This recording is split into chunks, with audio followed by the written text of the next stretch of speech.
Hello, my name is Tucker Johnson, and I am your host today as we experience Nimdzi Live, where we talk about the latest and greatest in translation, localization, internationalization, culturalization, and all that fun stuff global companies need to delight their international customers. On this program, we invite guests who like to have fun and have some value to add for our audience of globalization professionals. I'm always eager to provide a platform to those with a good story or a good data set. So, let us know if there are any topics you'd like covered or guests we should reach out to for future episodes. And if you haven't already done so, make sure that you are subscribed to Nimdzi Insights. We are coming to you live today on X, Facebook, YouTube, all of the regular platforms, and of course LinkedIn, where all of the recordings will be recorded, stored afterwards. If you want to check out old episodes, go to our YouTube archive and you can check out old episodes of Nimdzi Live. So without further ado, I'm going to get right into it today. Today we are talking about VAMOS Juntos. VAMOS Juntos 2025 in Mexico City was a huge success. For those of you who haven't had the opportunity to attend, VAMOS Juntos is a relatively new but very popular conference in Latin America for the translation and localization industry. Today, we are going to talk to Charles Campbell, founder of VAMOS Juntos, and also hear from Kathy Bird, who was a panelist and speaker at the conference. So stay tuned for a recap of the latest conference in Mexico City and some sneak peeks that we're going to be looking at for next year's conference in, well, I was going to say I don't want to give it away, but it's already in the title here, up in down in Buenos Aires. Kathy Bird is an enterprise localization manager at Korn Ferry, and as I mentioned, a speaker at this year's VAMOS Juntos event. Charles, Kathy, welcome to the show. Thank you so much for making time for us today. Thank you, Tucker. Oh, Thank you, Charlie. An honorable mention. I should mention that Patrick Nunez was supposed to be here today, but unfortunately he got called into some real work. Some of us have real jobs and we have to do some real work. So he's not going to be able to join us today, but he was also a speaker down there. So I gave a quick introduction for everybody, but I feel like I'm missing out. Kathy, I was checking out your LinkedIn profile and you've been around the industry for a while. You've got quite the CV here. Tell us a little bit about yourself, would you? Yeah, sure. Thank you. Yeah, I've been in the localization industry for over 14 years, and I have experience working as everybody, both on the vendor and on the client side, doing different roles. I've been an in-house translator. I've worked as a localization project manager. Back in the day, I used to work at the International Monetary Fund, where I led the marketing localization vertical. And there I also manage and maintain the translation memories and the terminology databases. Also, I was a GoPro for a couple of years, and there I managed the localization of the websites across 11 global markets. And now, like you say, I'm at Korn Ferry, and they do localization of human management capital software into 30 languages. And right now I'm working with different LSPs to create prompts and to enhance the output from OpenAI. We use Gen AI to do our translations now. Wow, it's quite the introduction. I'm glad I turned that over to you. I did not do you justice when I introduced you. And Charles, of course. So why don't you tell us a little bit about yourself? You're a busy guy. I know VAMOS Juntos is one of the things that you're working on. So why don't you tell us a little bit about yourself and tell us a little bit about the conference? Sure. So I'm a founding member of Juntos. I'm on the board. There are 6 board members in total from different places in Latin America and the Caribbean. I'm also the president and founder and owner of TBO, a multilingual translation company with offices in Argentina, Peru, Mexico, Ukraine, and Vietnam. We're heavily involved in the provision of talent for this industry and to related industries as well. On a personal level, I'm from a country far, far away, New Zealand, the edge of the earth, down under. But I've been living in Argentina for it's almost 30 years now. And I have 4 children, so I'm kind of stuck here. You're stuck there. Which is a place I'm stuck here, but I enjoy being here. So there you go. And New Zealand isn't a bad plan B to have in my back pocket just in case. But I am in Argentina and I do travel very widely. Yeah, I know. I follow you on Instagram, and I'm like, for the longest time, I had no idea where you even lived because I just see pictures of you all over the place. And I knew you're from New Zealand. I thought you lived there, but you're down in Argentina. But you know what? There's worse places to be stuck in the world. So I think that's all right. Well, tell us, this is you just finished up the third annual Juntos event in Latin America, and we've had you on the show before and talked about it a little bit before. But Charles, let's go to you first and talk to us a little bit about like what was we have so many conferences in our industry. There's so many options for people to choose when it comes to spending their travel budget. What was the driving force? What was the need that you're trying to address when you decided to start Juntos? Well, we certainly weren't thinking about people's travel budgets when we started it. Otherwise, we probably would have never started it, Well, since budget seems to this be is a good being. this is a good point. Not just to give you a little bit plug.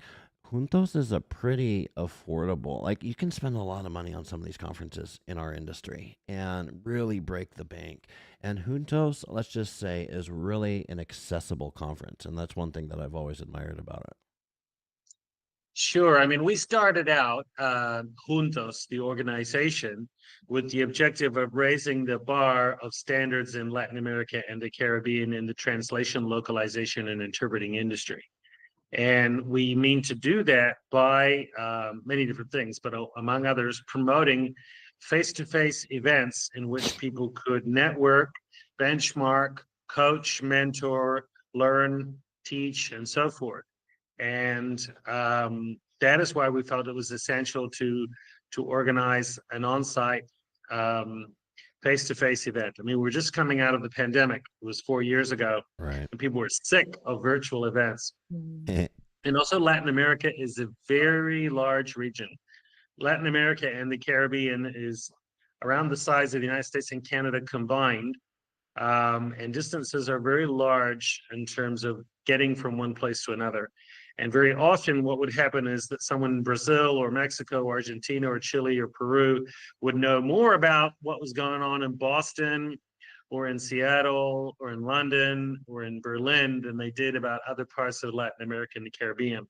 It's the same goes with Africa. It's like you want to get a flight. It's so much easier to get a flight from Africa to Europe than a flight inside Africa from one place to another. So we felt that Juntos had an objective there to raise the bar in the industry. There's so much going on in Latin America and the Caribbean. People weren't really hearing about it. There weren't really events to gather people together, to break bread, share ideas, and learn from each other.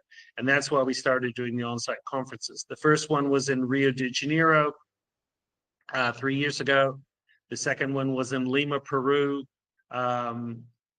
And think about it, that these are places that have never had a translation or localization or interpreting conference on an international scale organized there before. As much as we love San Jose and Dublin and Barcelona, it's nice to have some conferences, off that beaten path a little bit, right? Give some love to the rest of the world. And by San Jose, I mean California.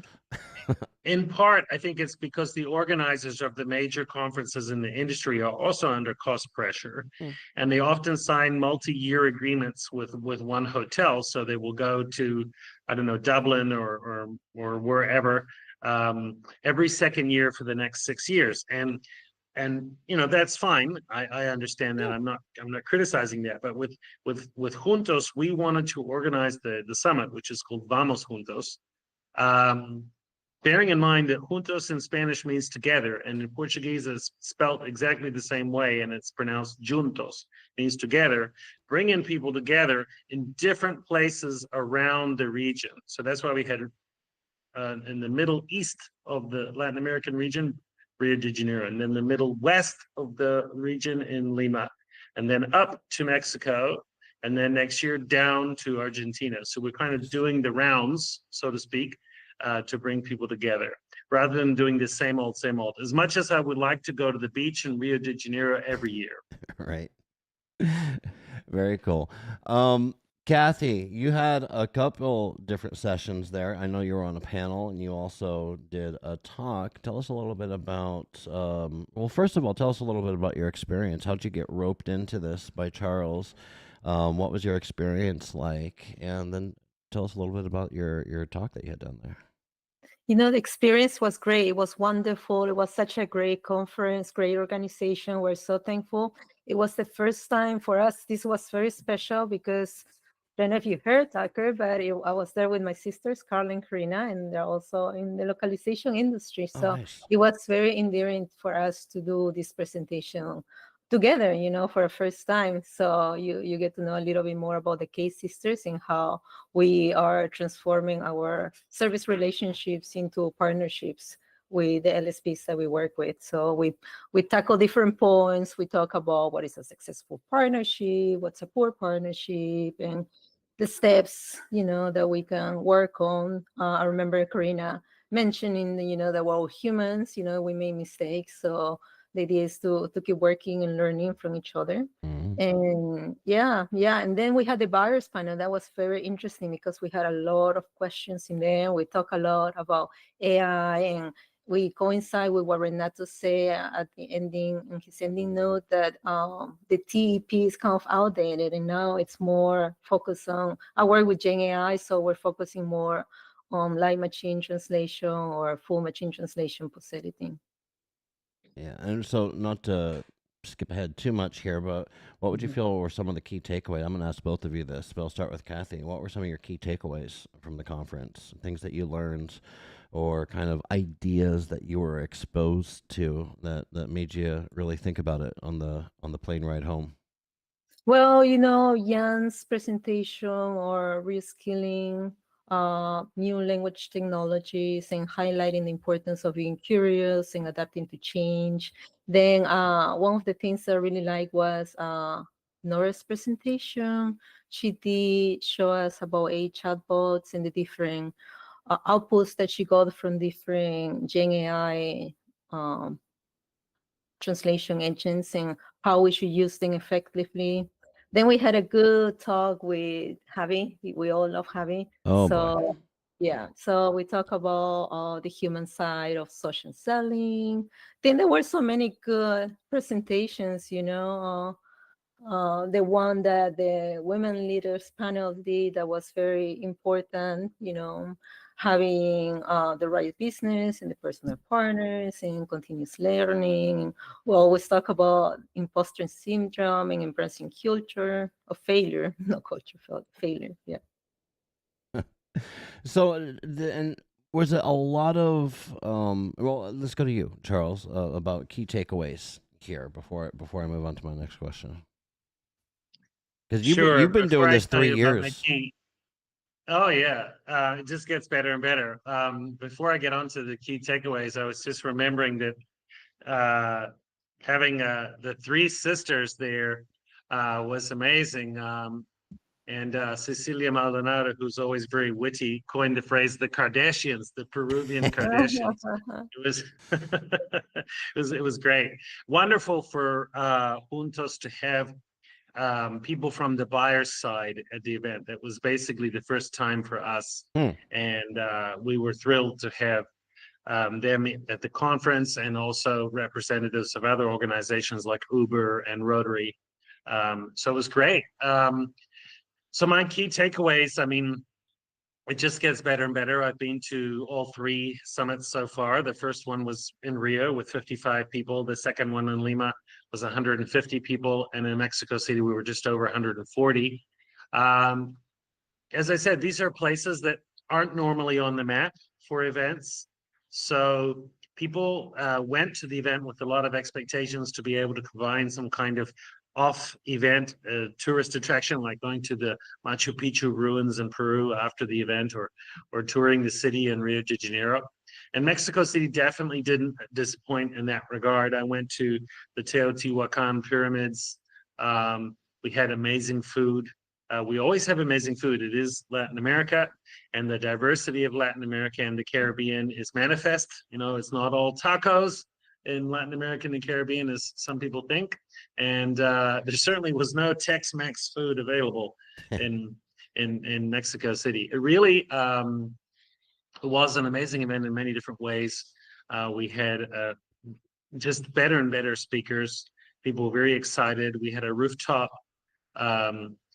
party in which there was a lunar eclipse.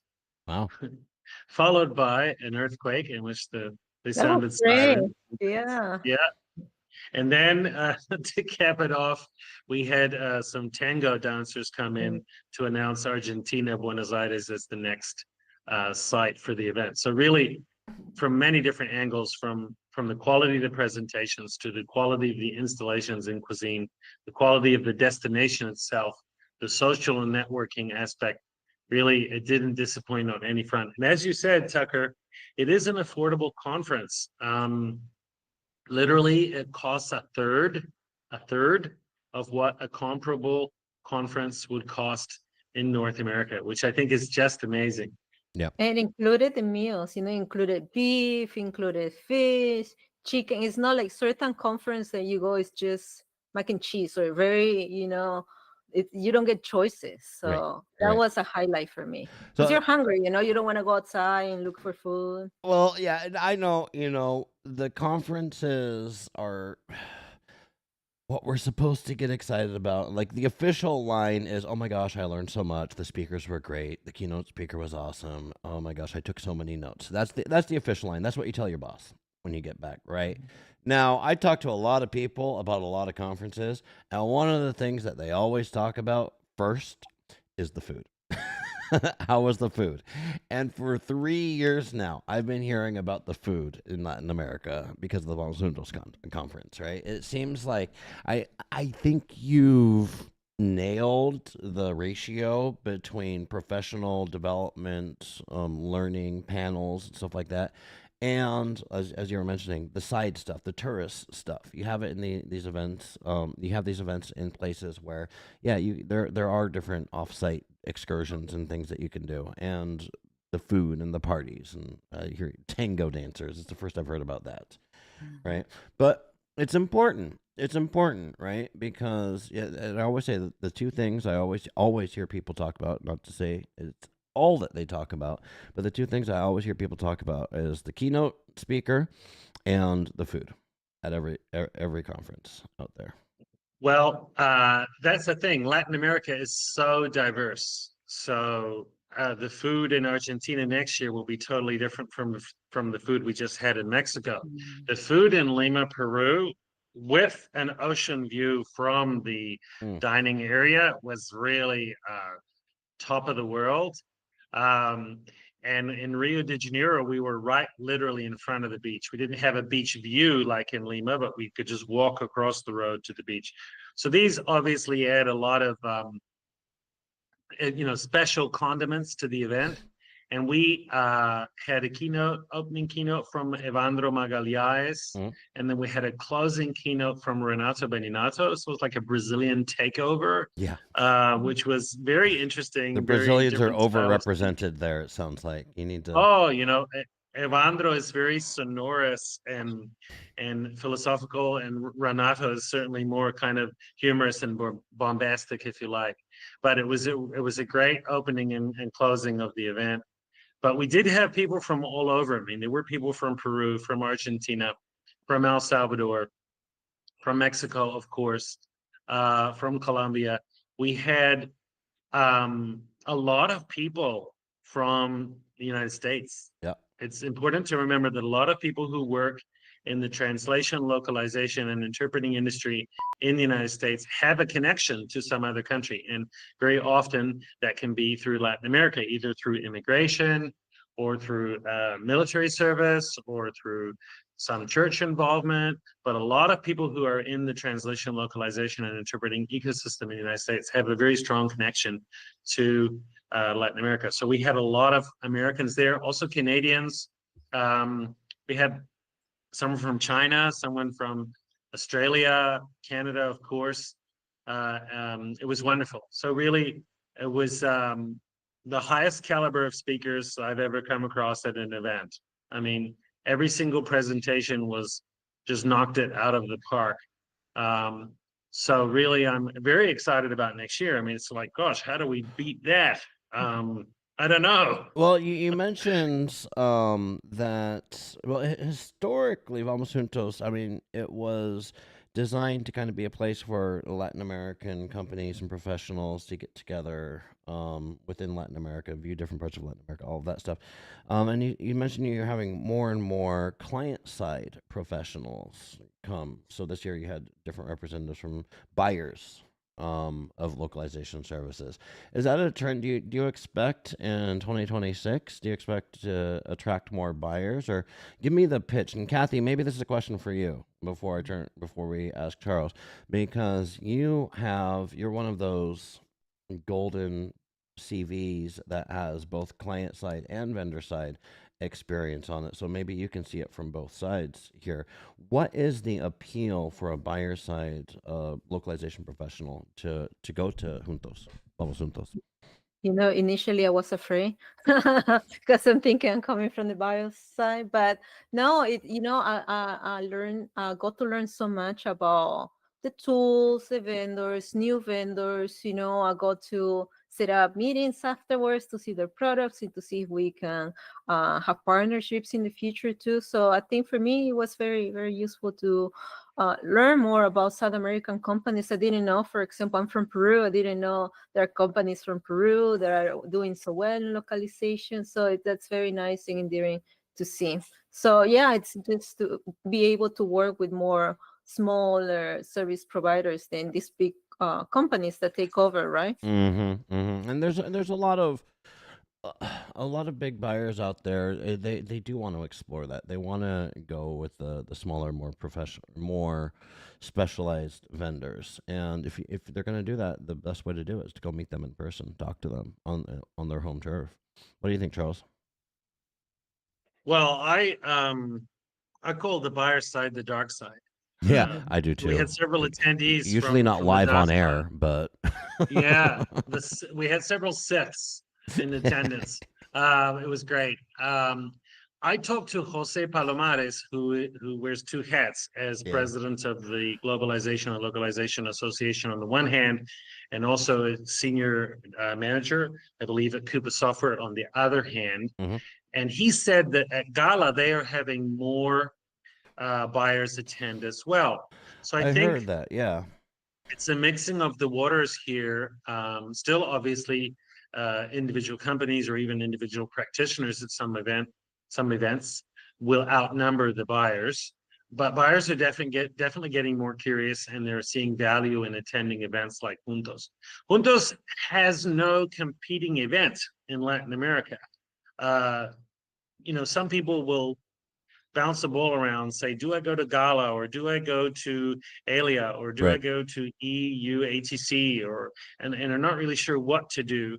Whereas in Juntos, it is the only event that is held in Latin America and the Caribbean every year. We're Well, expecting don't the perhaps Brazilians? 200 people in Buenos Aires. Yeah, the Brazilians have an event down there, but I think it's all in Portuguese, so not very accessible to the rest of Latin America. Right. You will have local associations organizing events. Right. Here in Argentina, Translated in Argentina is Right. organizing an TNA. event for September. The Argentinian Association of Linguistic Services organizes an executive retreat every year, but they are local events. Bliss, the Ah, association in Brazil that you were talking about, organized a really cool conference last year in June. I attended and spoke there. It was wonderful in Rio de Janeiro, of course. But these are local associations. So to get the Pan-American view, so to speak, I see. Vamos Juntos is your choice. And having buyers attend is wonderful. I believe it adds a viewpoint that you won't get necessarily from practitioners or vendor companies. And I think there's a lot for everybody to earn. Nobody is a second-class citizen of Vamos Juntos. That's awesome. Everyone is just mingling, sharing ideas, benchmarking, coaching, mentoring. There's so much to learn. And I love that because, just being real, I do feel like at some conferences there's this bifurcation. There's buyer side, vendor side. right? And there is kind of a second class citizenship when it comes to like calls for papers and stuff like that. And it's always just kind of rubbed me the wrong way a little bit. It might all be in my head. Who knows? But I love that egalitarian nature of it, that everyone's just there to share ideas. And the other aspect is, talking to buyers is, sometimes a lot of them don't want to go to conferences that have that big discrepancy because they don't want to spend 3 days getting sold to nonstop the whole time, right? And I think a smaller conference is kind of the way to go for some of those buyers because it's more intimate, it's more about relationships, it's more about the networking, sharing ideas. Although I could be off base on that. Yeah, I can understand that no one wants to be mobbed Right. at a Right. conference. That said, I think we've all gone around the block enough times in the industry to understand that often the very best way to sell your services is to not sell at all and just be yourself and say what you need to say, and then people will come to you. They will gravitate to you. That's sort of the approach I take. I mean, the notion of pull rather than push. Yep. Pushy people don't sell well, and that's a fact. At least in the Western Hemisphere. Sometimes I do believe at trade fairs in South Asia and East Asia, it's different. You got to push, or you're not Yeah. getting anywhere. Fair enough.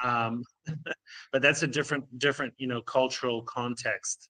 We're in a changing world. I was just sipping away at my Starbucks coffee mug, which says Paris. It's made in China, and the coffee is from Colombia, but toasted in Seattle. So I'm just wondering how many different tariffs are going to be involved in getting this coffee to us in the future. And, companies have their processes set up, their factory in such and such a place, the distribution center somewhere else. And they can't magically move them just because governments are creating tariffs. Any moving of factories will be slow. And the consequences in different economic levels could be very bad before they are good, if they are good at all. Yeah. So one example is the pharmaceutical industry in Ireland, which is mostly export oriented for the United States and other countries. So you got to wonder, how's that going to work out? And how is Starbucks going to get the beans from Colombia to Seattle and then to Paris? Will that make sense in the new economy? Supply chains are going to have to change. And it's going to be an extremely challenging period of time. I've noticed, for example, that services, i.e. translation and localization, and Netflix and pretty much anything else you could buy online is not included in these tariffs. So maybe localization will just push ahead. Services. The tariffs are about goods that come on a boat, train, plane, or automobile, not something that's online. And that's on purpose, I believe, because the United States is a big services exporter. So, there's going to be disruption, but, how will it pan out? I don't know. Maybe Kathy knows. Going back to what Tucker was saying about smaller conferences versus bigger conference, I think you nailed it, because at VAMOS Juntos, it was more human. People will approach us and we talk about our experiences, but at no point anybody was trying to really sell us our services or what they do. It was just about networking, getting to know each other.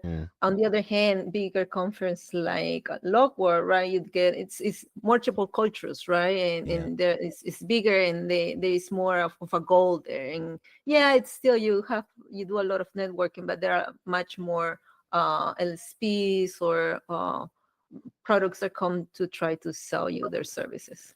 Yeah, and I love the big conferences. I love Locworld. I mean, it's the only conference I consistently go to.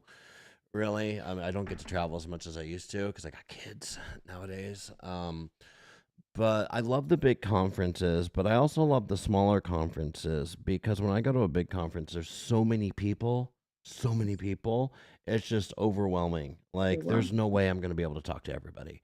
And I'm always getting the, and because of that, what I've found is it means that even when I am having connections and conversations with people there, it lowers the quality of those conversations. Why? Because as I'm talking to someone, there's something in the back of my mind says, "Oh, I can't just stand here and talk to this person for 45 minutes. I got to go network. I got to go talk to the next person. I got to leave this conversation and leave this human connection that I'm making and go make another human connection." And when I go to, I'm not saying it's good. I'm just saying like that's what I've noticed about myself. Now, when I go to a smaller conference, there's actually time to meet up with everybody, to talk with everybody, and to I don't feel rushed. I don't feel overwhelmed when I go to some of these smaller conferences. It's what I like about like this super smaller conferences. Like here in Seattle, we have the Seattle Localization User Group thing that does the every once a month, I think on Thursdays that they have their events. Up in Vancouver, I've gone to a couple of those. Vancouver, British Columbia, up in Canada, couple of those events. We're talking like 20, 30 people. Love it. It's perfect, right? Mhm. That's a good size for me. But I'm not saying you need to go back to 20, 30 people, Charles. I think 150 sounds just about right to me. Yeah, I think in Buenos Aires we're going to have more people just because there is a larger local ecosystem of Yeah. translators, localizers, interpreters, engineers, project managers, and so forth in Buenos Aires than there is in Mexico. Argentina We did is not. like the hub for localization Well, in yeah, South we're America. Argentina is like modern plumbing. It's connected to every home. Yeah. Uh, whereas Mexico, there is a sizable industry in Mexico, but it's definitely more domestically focused. Mm. There are a lot of companies that have in-house departments doing translation and interpreting rather than outsourcing. So the number of companies in the ecosystem is smaller. And it was not easy to reach local universities or Mexico. We did have a panel from universities. Correct myself. It wasn't easy to reach local companies or the local ecosystem in Mexico. We did have a lot of Mexican attendees. We had several Mexican speakers, but not quite as many as we thought. Hmm. But that's the nature of the conference. It is attended from people from all over. In Lima, we had people from Ukraine, from Vietnam, as I said, from Australia. I mean, people really traveled the world to get there. One person had taken 4 flights, and a bus. So Wow. there you go. But I think that the Buenos Aires event will be larger. We will be closer to 200 people just because of the local ecosystem. And we're definitely looking for people from the buyer's side to attend and speak. We're looking for sponsors. We had a lot of sponsors in Mexico City. I was really amazed at that. We'll see. It's early days. We have 11 months to get organized. And right now we're focusing on the venue, which is always the single hardest part. So I'll be going to Buenos Aires and meeting one of my fellow board member who's from Buenos Aires, and we'll be scouting out some venues at the end of the month. But once you have the venue organized right now, we have so many people who want to speak at VAMOS JUNTOS. It's amazing. We had, when we did our call for papers, so many amazing speakers send papers in that we basically ended up booking half of the 2026 conference with the 2025 call for papers. Wow. So, very excited. Love to see you there, Tucker. I We kind know. of, OD'd on the Brazilians. Time to have an American. Yeah. Well, yeah. Well, let's watch those tariffs and see if you still want an American down there next year. You might change your mind about that. I might not be welcome. But yeah, I like I said, I don't get to travel as much as I used to. I really, really want to go because Renato goes every year.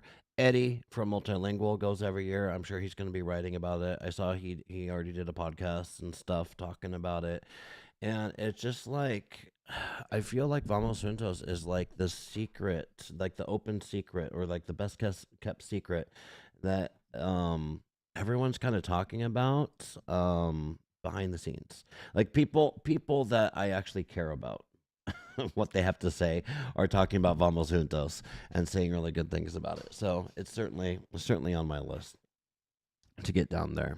Especially now I know it's in Argentina. It'd be good to go back to Argentina. I haven't gotten a chance to spend a lot of time on Buenos Aires. Well, Argentina is far away. We thought about it for quite a while. I mean, we were looking It's a at trip. Colombia and Yeah. Argentina, and we thought, and the backup option was if none of them worked, then we would go back to Rio de Janeiro, which is sort of in the middle and on the beach and cheap. Everyone loves cheap. I like cheap and on the beach. and beach. Yeah, cheap beach sounds great. Yes.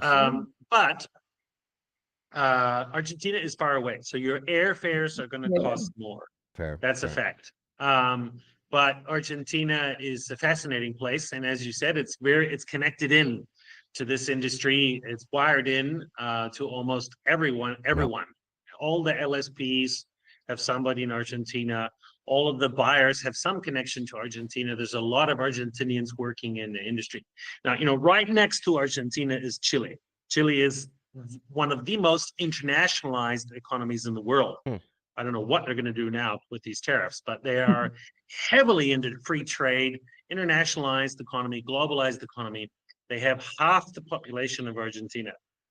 They have around about 1% of the participation in this industry that Argentina has.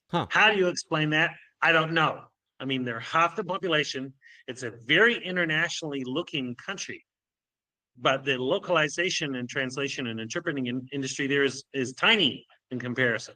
So Argentina really is a hub. I mean, we're not meaning to compare, but there's just so much going on in Argentina in terms of conferences, workshops, events, associations. Yeah, there really is. Everyone seems to have a connection. Even the Brazilians have a connection to Argentina. They just don't like to Renato admit himself used to own and manage a company in Argentina. Oh, Of Renato, course, Argentina. all of this that we're talking about, the phenomenon of why Argentina is the powerhouse in the localization industry, Renato takes credit for all of that. You know that, right? Like, that's because of him. He started that. So That's also like him taking credit for Argentina winning the World Cup. yeah, well, he probably does that too. I think the wine. Yeah, it's the wine. He has a strong connection to Argentina, and he has been speaking at events in Argentina forever. Yeah. I've attended numerous seminars of his in Argentina and elsewhere, and it's wonderful. That one of the things about Vamos Juntos is to try and get that level of exposure that Argentina has in other countries like Peru. Nobody had ever organized a sizable event in Peru for translation and localization and interpreting before. In fact, we were told it cannot be done, and why would you do it before we did it? Why? And David Migo from Bilingual, who did all the logistics for the conference in Lima, said, we're going to do it, and you're going to have an amazing time, and we're going to learn a lot. And that's how it happened, Well, what were some of the reasons we're they were putting Latin saying? America on the map. Why were people saying it cannot be done? Was there any specific reasons, or is it just kind of? Well, I mean, it's like why Peru? Why not? It's why not not, hot in localization, probably, right? Like Argentina. Well, I don't know. I mean, it's just like, why not Peru? Amazing cuisine, great airport connections, a reasonably sized local community of translators and interpreters. And we had a wonderful time, and people really enjoyed it. We had an ocean view from as I said, from the cafeteria isn't the word. It was the JW Marriott with an ocean view. Cafeteria is not the word. It was the 5-star restaurant. So, it worked out really, really well. And okay, for some people in this industry think that a 4-hour flight is a long flight.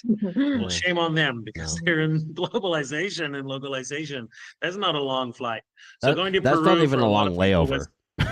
That's not even a long Yeah. layover. Going to Peru is going somewhere. It's 6, 7, 10, 12 hours, 18 hours, depending on where you are on this planet. But I really felt that we need to break out of those central locations where conferences tend to be organized on a repetitive basis. And people made the trek. I mean, there were 155 people at Vamos Juntos in Lima. So Buenos Aires, it's a longer trek, but we're aiming for 200 people. Nice. Well, and you said you already got a lot of the speaker slots filled with all the calls for papers that you got. Kathy, are you going to be speaking next year? Yeah, that'd be great to go with the case sisters. Yeah, why not? Nice. Maybe we'll present a It case would be study. wonderful. It would be wonderful to have you back. I mean, nothing is formally filled, Tucker. It's penciled in. Sure.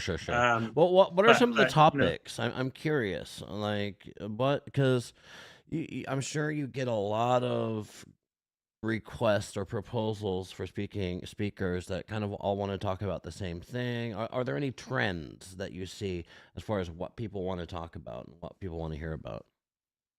Well, Vamos Juntos doesn't have a theme like some other conferences where they kind of try and fence you Yeah. in terms of what you talk about.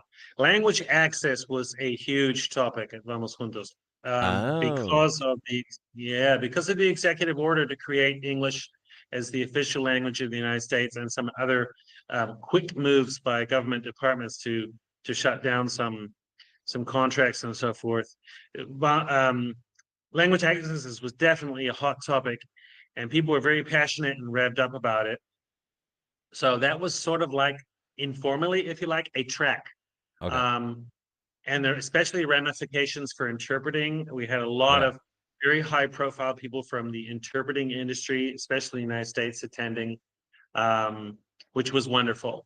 And then, of course, there was a huge amount of talk about AI, bringing it down to a practical level on how companies are already using it and how people are already using it, rather than focusing. I think last year was about how, be afraid of it or not be afraid of it. It was more like, how are you already using it? Well, that's what I've been saying recently. It's like nowadays, like now in 2025, when I'm talking to someone about AI or doing a podcast about AI, we're using demos. Whereas a year ago, we were using PowerPoint decks, right? Like nowadays, there's actually tools that you can show me a demo. You can show me an actual solution. Whereas like a year ago, 2 years ago, it was PowerPoint and like, here's what I think that you should think about it. But the dust is kind of settling, and there's actually some good practical applications out there. Oh, it's a huge revolution. And but at Vamos Juntos, we had a bit of everything. I mean, Jan Hendricks, as Kathy said, gave an amazing presentation. He also organized a lock drinks event. Oh, yeah, that was fun. Yeah, to have the founder of the movement there. We had a Pro-Z powwow, which was really cool as well.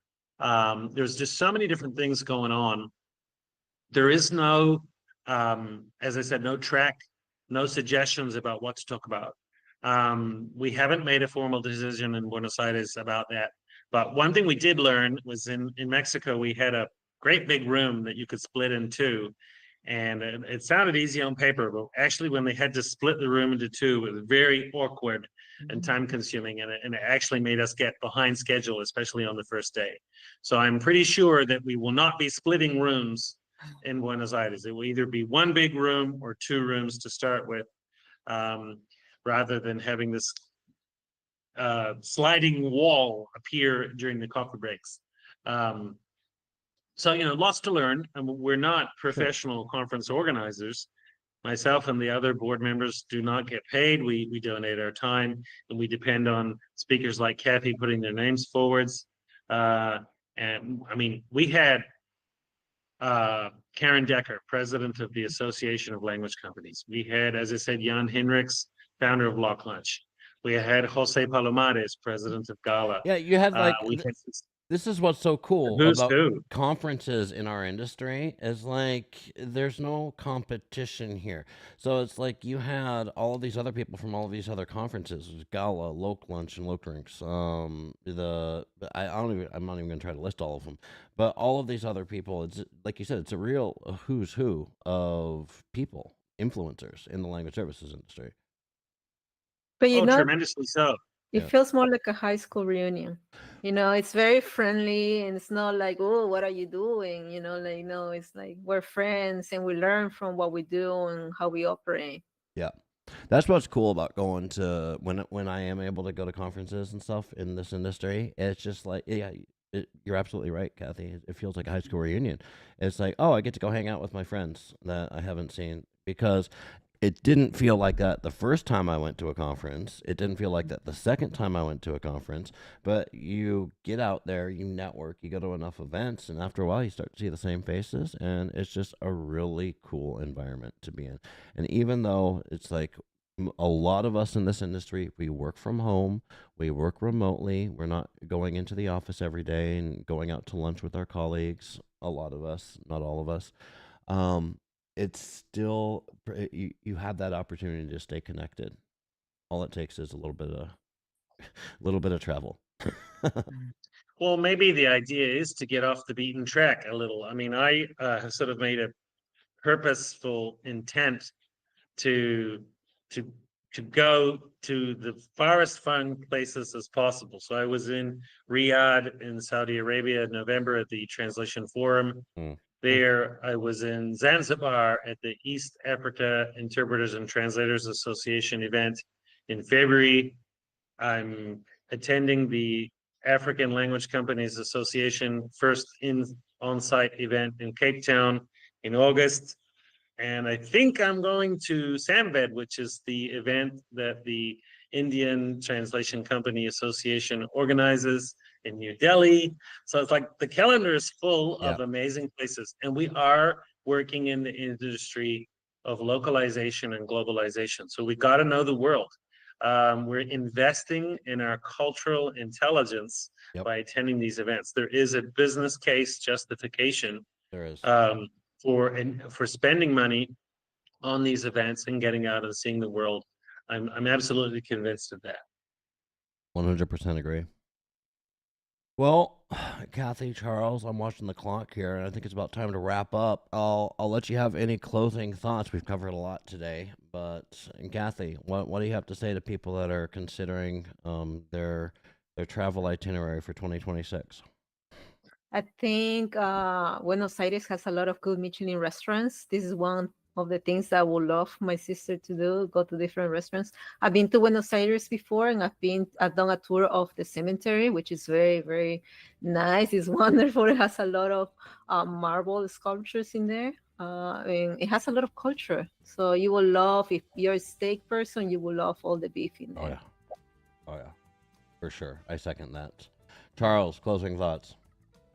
Well, I definitely think Buenos Aires is going to be on everyone's agenda next year. We are in very turbulent times. It's difficult to plan ahead. It's difficult to know what's going to happen. Things are unpredictable. But at the end of the day, our industry is not directly reached by these tariffs. And a lot of the drivers of localization demand are not reached by these tariffs either. The need for talent is going to grow as immigration declines to the United States, and new businesses are moving around and so forth. So it's going to be an extremely interesting time. We're all going to be looking for answers. We're all going to be looking to network, coach, and mentor. And Vamos Juntos in Buenos Aires will be an amazing opportunity for that. It's a destination that many people have been to, but maybe they haven't been there in a while. And Argentina in general is one of those places where it changes every single day. It's one of the most changeable countries you will ever encounter. But you come back after 10 years of not being there, and it's just the same. So it's a real paradox, and people will be able to enjoy the local cuisine. And there are many, many different side trips and things that people can do in terms of going to the glaciers in Patagonia. They can come to Cordoba, Argentina, and hang out with me and have a barbecue at my house. But there's also a million different things in Argentina. There's the wine district in Mendoza, the Iguazu waterfalls on the border with Brazil. So I don't think the conference will disappoint in any way. And we are hoping to have many people from the buyer side, the dark side, like Kathy, attending. And we're working hard. First step is to get the venue sorted, and then the rest will fall into place. Oh, awesome. I think that's quite the sales pitch. All right, I'm gonna take us out here, guys. Ladies, gentlemen, chat. We're out of time for today. If you enjoyed this Nimdzi Live experience, and join us next time on April 22nd when I'll be talking to Kiwa Digital Voice Cube. We're talking about next-gen storytelling and localization. I'll be gone for a couple of weeks, but we're gonna come back in the end of April and continue these Nimdzi Live conversations. If you're not already signed up, make sure to go sign up for that. Once again, finally, my name is Tucker Johnson, host of Nimdzi Live, and it has been my pleasure to join you all today. I appreciate our guests today, Kathy and Charles. I appreciate all of you guys in the comment section. I didn't get to any comments. I'm sorry about that. It was just too much good conversation happening. And I appreciate everybody in our industry who fills out those surveys and contributes to Nimdzi's research so that we can share all of our good research with you. And I look forward to next time. Cheers.